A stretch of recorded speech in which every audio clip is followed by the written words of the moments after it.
this is turning right, 5th exit at the roundabout, going to Longfield. So it's the A361 is what we're looking for. So middle mirror, right mirror, signal right. Coming to the traffic lights and stopping. And then we're gonna, when we go onto the roundabout, we're gonna head into the very far right hand side lane, and then that will take us around to 5th exit, Longfield.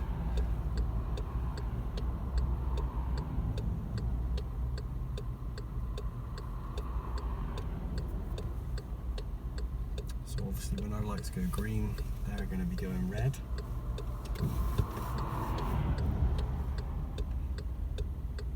Hopefully. Off we go. Over into the devices lane to start with. Still got my right signal on. Exit 1 coming up on my left. Exit 2 shortly after that. I'm going to stay following the curb because I want the very far right hand side lane. That's exit 2. Exit 3 is coming up by subway. Staying in the right hand side lane.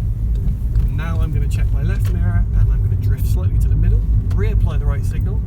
There's exit 4 in front of you. Now I'm going to be checking my left mirror, signaling left,